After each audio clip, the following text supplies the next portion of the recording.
Appointment পেয়েছেন, অর্থাৎ যত ভ্যাকেন্সি তার থেকে বেশি লোকজন অ্যাপয়েন্টমেন্ট পেয়েছে, সেই ইস্যু তো কখনোই অ্যাড্রেস হয়নি। আমরা তথ্য দেওয়ার পরে সেটা আদালতের নজরে এসছে। Yes.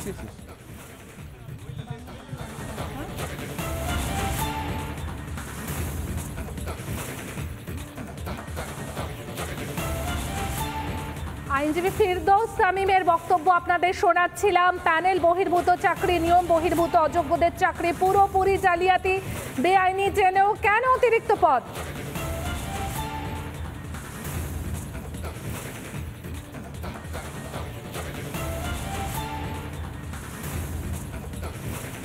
নির্দেশ তার উপর কোনো স্থগিতাদেশ আজকে সুপ্রিম কোর্ট দেয়নি।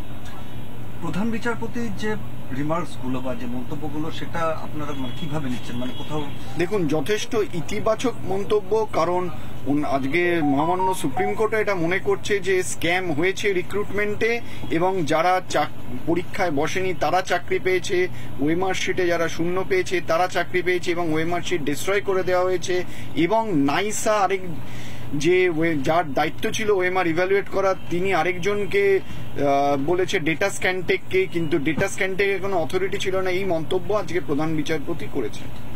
যোগ্য প্রার্থী এবং অযোগ্য প্রার্থী এই যে বারবার যে প্রশ্নটা আসছে সেটাও কি সুপ্রিম কোর্ট সেই জায়গাটাও খোলা রেখে আজকে সুপ্রিম কোর্ট আরো একটি মন্তব্য করেছেন, যদি সমস্ত ওএমআর শিট ডিস্ট্রয় করে দেওয়া হয় তাহলে কি করে বাছা হবে কে যোগ্য কে অযোগ্য? তাহলে তো সেটা বাছার মতন জায়গাই থাকছে না।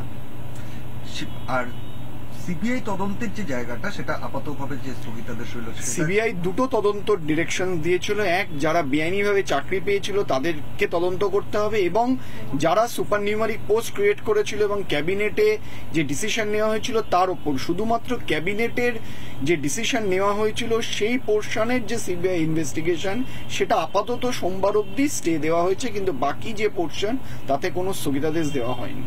সেটা কি এই অনগোয়িং ইলেকশনের কারণেই কোথাও এই স্টেটাস? সেটা না, অনগোয়িং ইলেকশনের কারণে না, সেটা এই জন্য বলা হয়েছে কারণ যেহেতু ক্যাবিনেটে যারা মন্ত্রী তারা এর মধ্যে ইনভলভ, সেখানে বলা হয়েছে আমাদের একটু শুনতে হবে, কারণ আমরা সুপার নিউমারিক পোস্ট করেছি কিন্তু তার ইমপ্লিমেন্টেশন করিনি। সেখানে চিফ জাস্টিস বলেছে ঠিক আছে আমি এদের শুনবো, কিন্তু আপাতত যাতে কোনো ইনভেস্টিগেশন না হয়, কিন্তু বাকি যে ইনভেস্টিগেশন তার উপর পুরোটাই স্থগিত। রাজ্যের পক্ষে বলা হয়েছিল যাদের চাকরি হারিয়েছে বা চাকরি বাতিল হয়েছে তাদের অনেকেই নির্বাচন প্রক্রিয়ার সঙ্গে সরাসরি যুক্ত এবং সেই জায়গায় দাঁড়িয়ে একটা স্থগিতাদেশ। সেই মর্মে সুপ্রিম কোর্ট কোনো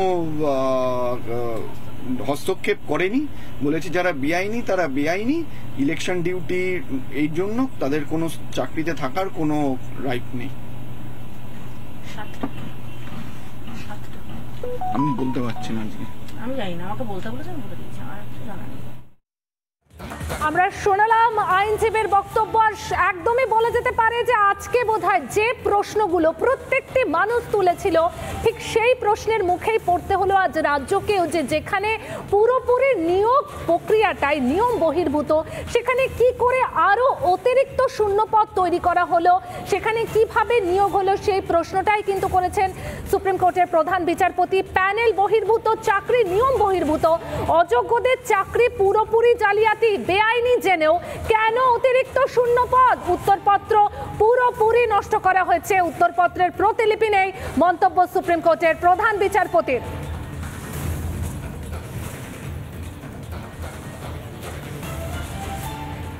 সুপ্রিম কোর্টের সামনে থেকে আমাদের প্রতিনিধির সঙ্গে রয়েছেন আইনজীবী ফিরদৌস তামিম, তিনি ঠিক কি বলছেন আমরা শুনবো।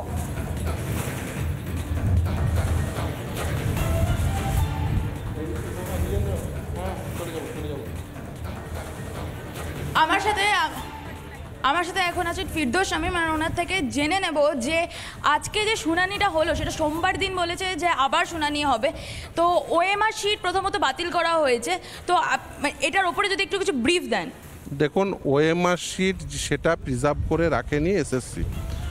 আজকে চিফ জাস্টিস তিনি বারবার জিজ্ঞাসা করেছেন যে ওএমআর শিটগুলো কেন ডিস্ট্রয় করা হয়েছে। দেখুন, যে অর্ডার, যে জাজমেন্ট মহামান্য বিচারপতি দেবাংশু বসাক এবং মহামান্য বিচারপতি মোহাম্মদ সাব্বার রেজভির বেঞ্চ দিয়েছিলেন, সেই জাজমেন্ট অ্যাজ ইট ইজ রেখে দিয়েছেন। শুধুমাত্র সুপার নিউমেরিক পোস্ট ক্রিয়েশন সংক্রান্ত যে সমস্ত ব্যক্তিরা, সংশ্লিষ্ট ব্যক্তি, তাদের কাস্টাডিতে নিয়ে সিবিআই ইন্ট্রোগেট করতে পারবে, শুধুমাত্র ওই অংশটি স্টে করেছেন, সাময়িক স্টে করেছেন এবং সে মামলাগুলো শুনানির জন্য আগামী সোমবার রেখেছেন। যে মামলাগুলো আজকে লিস্টে এসেছিল সেই সঙ্গে অন্যান্য যে মামলাগুলো ফাইল হয়েছে, সমস্ত মামলাগুলো একসঙ্গে আগামী সোমবার শুনানির জন্য আসবে। যে নির্দেশ কলকাতা হাইকোর্ট দিয়েছিল, কলকাতা হাইকোর্টের মহামান্য বিচারপতি দেবাংশু বসাক এবং মহামান্য বিচারপতি মোহাম্মদ সাব্বার রেজভির বেঞ্চ, সেই নির্দেশ একেবারে অ্যাজ ইট ইজ আছে, শুধুমাত্র ওই সুপার নিউমেরিক পোস্ট ক্রিয়েশন সংক্রান্ত শুধুমাত্র স্টে আছে। এর পরের প্রশ্নটা আপনাকে আমাদের সিনিয়র এডিটর ময়ূক রঞ্জন ঘোষ করবে। ওকে, সরি। হ্যাঁ, শুনতে, হ্যাঁ।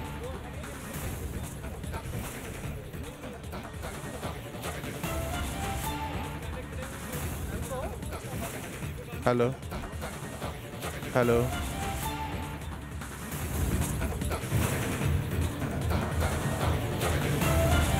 ফেরদৌস বাবু, আপনি আমাদের সঙ্গে থাকুন। আমাদের সিনিয়র এডিটর ময়ূক রঞ্জন ঘোষ আপনাদের সঙ্গে রয়েছে। ময়ূক, এই মুহূর্তে আইনজীবী ফেরদৌস শামীম আমাদের সঙ্গে রয়েছেন, তুমি ঠিক কি প্রশ্ন করতে চাইছো তাকে?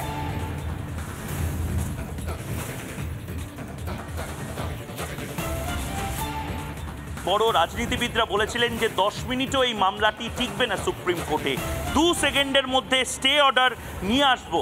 এভাবে লাগাতার যেভাবে চাকরি প্রার্থীদেরকে তারা ভুল বুঝিয়ে গেছে, এই মুহূর্তে কি বলবেন? দেখুন, আজকে যে রায় দিয়েছেন সেই নির্দেশ অত্যন্ত গুরুত্বপূর্ণ। তার কারণ প্রধান বিচারপতি বারবার যে কমেন্টগুলো করেছে সেখান থেকেই বোঝা যাচ্ছে যে কী পরিমাণ দুর্নীতি হয়েছে। দেখুন, যে ওএমআর শিট, সেই ওএমআর শিটে না ফিজিক্যাল কপি রাখা হয়েছিল, না তার ডিজিটাল কপি রাখা হয়েছিল এসএসসির কাছে। যে ওএমআর শিট সিবিআই নাইসার একজন কর্তা ব্যক্তি পঙ্কজ বনসালের বাড়ি থেকে উদ্ধার করে, তার উপর ভিত্তি করে এই ওএমআর শিট ইস্যুটা কিন্তু ধরা গেছে। ফলে বুঝতেই পারছেন কোন উদ্দেশ্য নিয়ে SSC physical copy as well as digital copy সেটা ডিস্ট্রয় করে দিয়েছিল। আর শুধুমাত্র ওএমআর শিট ইস্যু তো ছিল না, আরও অনেক ইস্যু ছিল, এবং ডিহর্স অফ রুল ছিল, নন লিস্টেড ক্যান্ডিডেট অ্যাপয়েন্টমেন্ট ছিল, after expiry of the panel appointment ছিল। নিয়োগের প্রতিটি ধাপে নিয়মভঙ্গ হয়েছে, বেআইনি হয়েছে, দুর্নীতি হয়েছে। আজকে প্রধান বিচারপতি বেঞ্চ সেটা বুঝতে পেরেছে যে শুধুমাত্র এই সুপার নিউমেরিক পোস্ট ক্রিয়েশনে ওরা অনেক কান্নাকাটি করেছে, সেই সংক্রান্ত একটা স্টে দিয়েছে এবং সেটা আমি মনে করি সাময়িক। এই জায়গাতে যদি একবার বলেন যে প্রধান বিচারপতি যে পর্যবেক্ষণ, সেই পর্যবেক্ষণগুলো কি? বহু মানুষ, বহু গ্রাম বাংলা থেকে এই মুহূর্তে জেলা সদরে বহু মানুষ তারা শুনছেন আপনাকে। একবার যদি সহজ বাংলায় বুঝিয়ে দেন যে প্রধান বিচারপতি ঠিক কি বললেন। দেখুন, ওএমআর শিট যদি রক্ষিত না হয়, একটার প্রথম কথা ফিজিক্যাল কপি 1 বছরের মধ্যে আপনি ডিস্ট্রয় করে দিতে পারেন, কিন্তু ডিজিটাল কপি, সেই ডিজিটাল কপিও ডিস্ট্রয় করে দিতে হবে। যেখানে একটা হার্ড ডিস্কের মধ্যে lakh lakh OMR sheet preserve থাকতে পারে, সেই ডিজিটাল কপি ডিস্ট্রয় করেছেন as well as physical copy destroy করেছেন, এবং সেই ডিজিটাল কপি ডিস্ট্রয় করার পিছনে যুক্তিসঙ্গত কোনো কারণই নেই। ফলে আপনি যে tainted candidate, non tainted candidate separate করবেন তার সুযোগই নেই। দ্বিতীয় কথা হচ্ছে যে ট্যাবুলার শিট যেটা দিয়েছিল, যে ট্যাবুলার চার্ট আপনি দেখবেন ওই যে জাজমেন্টের 240 নম্বর প্যারাগ্রাফে এসএসসি সাবমিট করেছিল, সেই ট্যাবুলার চার্টটাও সম্পূর্ণ নয়। আমরা তথ্য দিয়ে দেখিয়েছি তার বাইরেও অনেক দুর্নীতি রয়েছে, তার বাইরে অনেক নিয়মভঙ্গ রয়েছে। ফলে তারা যে একেবারে সম্পূর্ণ তথ্য আদালতে দেয়নি সেটা খুব স্বাভাবিকভাবেই বোঝা গেছে যে আমাদের দেওয়া পরবর্তীতে তাদেরই দেওয়া তথ্যের উপর ভিত্তি করে আদালতে যা প্রডিউস করেছি। ফলে খুব স্বাভাবিকভাবে অনুরোধ করছি একবার আপনি একটু থাকুন। আমি যেহেতু একেবারে রিপাবলিক বাংলাতে এই মুহূর্তে আমার সঙ্গে ফিরদৌস শামীম রয়েছেন এবং সুদীপ্ত দাশগুপ্ত রয়েছেন, সুদীপ্ত সেনগুপ্ত রয়েছেন, মাফ করবেন সুদীপ্ত বাবু। ফিরদৌস শামীম যে কথাগুলো সুপ্রিম কোর্টের একদম লন থেকে যে কথাগুলো বলছিলেন আপনি শুনলেন। সুদীপ্ত বাবু, আমাকে একবার যদি বোঝান যে এই মামলাটি আসলে কি সলভ করে নেওয়া যেত না কলকাতাতেই? বারবার শীর্ষ আদালতে যাওয়ারও তো যে খরচা পাতি এত কিছু, সেগুলো রাজ্য সরকারকে তো আমাদের ট্যাক্সের টাকা থেকেই করতে হচ্ছে।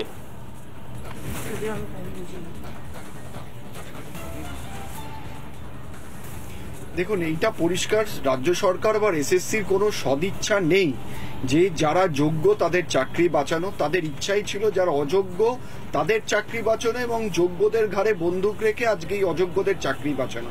যদি চাইতো ডিভিশন বেঞ্চে কিন্তু সরকার বা এসএসসি হিসেব দিতে পারতো যে কে যোগ্য কে অযোগ্য, তারা এই হিসেব দিল না। এবং তাৎপর্যপূর্ণভাবে আজকে রাজ্য সরকার কিন্তু সুপ্রিম কোর্টে শুধুমাত্র বলল যে ক্যাবিনেটের যে সুপার নিউমারিক পোস্টের ডিসিশন সিবিআই হয়েছে তার ওপর স্থগিতাদেশ। তাদের কিন্তু বলতে শুনলাম না যে আমরা একটা লিস্ট দিয়েছি যেখানে যোগ্য অযোগ্য, আপনি দয়া করে যোগ্যদের চাকরি বাঁচান। আজকে কিন্তু কেউ এই কথা বলল না, কারণ তাদের লক্ষ্যটাই হলো ক্যাবিনেটকে বাঁচানো আর অযোগ্যদের বাঁচানো। যোগ্যদের কথা কিন্তু আজকে কেউ ভাবছে না। আর এই এদেরকে বাঁচানোর জন্য আজকে আমাদের ট্যাক্স পেয়ারদের পয়সা খরচা করে আজকে সুপ্রিম কোর্টে মামলা ফাইল হচ্ছে। এবং আজকে পরিষ্কার যদি ডিভিশন বেঞ্চে চাইতো রাজ্য বা এসএসসি, তারা কিন্তু এই হিসেব দিতে পারত, কারণ তারা জানে কে যোগ্য কে অযোগ্য। একদম। সুদীপ্ত বাবু আপনি থাকুন। ফিরদৌস শামীম কি বলবেন? আমরা আমরা আমরা টেলিফোনে অভিজিৎ গঙ্গোপাধ্যায়কেও ধরার চেষ্টা করছি, কিন্তু ইতিমধ্যে ফিরদৌস শামীম আগামী সোমবার মানে 7 দিন কোনো ধরনের কোনো স্টে নেই, সিবিআই এর মতন কাজ করবে এবং কোনো চাকরি বাতিল না হওয়ার কোনো সম্ভাবনা নেই। মানে আগামী সোমবার অবধি একটা রুদ্ধশ্বাস অপেক্ষা করতেই হবে।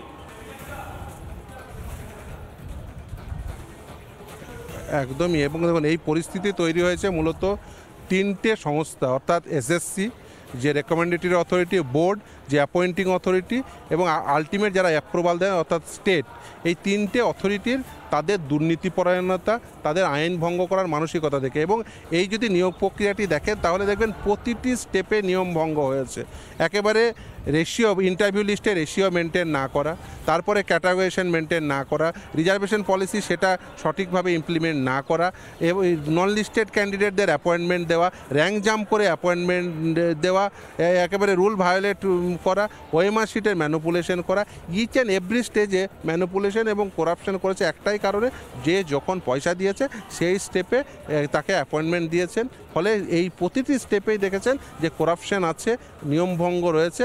তার ফলে এই যে বলছিলেন না যে টেন্টেড ক্যান্ডিডেট এবং নন টেন্টেড ক্যান্ডিডেট, এই যে সেপারেশন করার ক্ষেত্রে আপনি ধরুন একটা ট্যাবুলার চার্ট দিলেন, যেটা এসএসসি দিয়ে হচ্ছে, দেখবেন জাজমেন্টে 240 নম্বর প্যারাগ্রাফে নির্দিষ্টভাবে দেওয়া আছে, কিন্তু ওই লিস্টটি কি সম্পূর্ণ? না, সম্পূর্ণ নয়। আমরা ওই লিস্ট দেওয়ার পরেই আমরা তথ্য দিয়ে দেখিয়েছি, যেমন ধরুন যত ভ্যাকেন্সি তার থেকে বেশি তো কখনোই অ্যাপয়েন্টমেন্ট পেতে পারে না। আমরা দেখিয়েছি যে তার থেকে excess number of candidate appointment পেয়েছে, নাম্বার 1।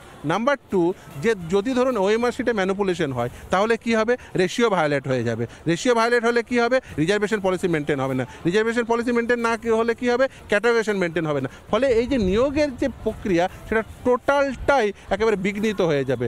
নিয়োগকারী সংস্থার আইনের এবং এই প্রশ্নটা থেকে নিয়োগের যে আইন, শামীম এবং সুদীপ্ত বাবু, এই প্রশ্নটা থেকে যাবে যে কাদের জন্য আজকে এরকম দিন দেখতে হচ্ছে। অধীর আগ্রহে এবং উৎকণ্ঠায় বহু মানুষ, 26,000 27,000 বাড়িতে বহু মানুষ অপেক্ষা করছেন। 1-1.5 লাখ লোকজন, তারা একেবারে প্রত্যক্ষ এবং পরোক্ষভাবে এর সাথে যুক্ত আছেন। তাদের টেনশন হচ্ছে, অধীর আগ্রহে তারা অপেক্ষা করছেন আগামী সোমবার কি হয়। অনেক ধন্যবাদ। বাংলা টেলিভিশনের সবচেয়ে বড় যে কভারেজ আমরা করছি সুপ্রিম কোর্টের এই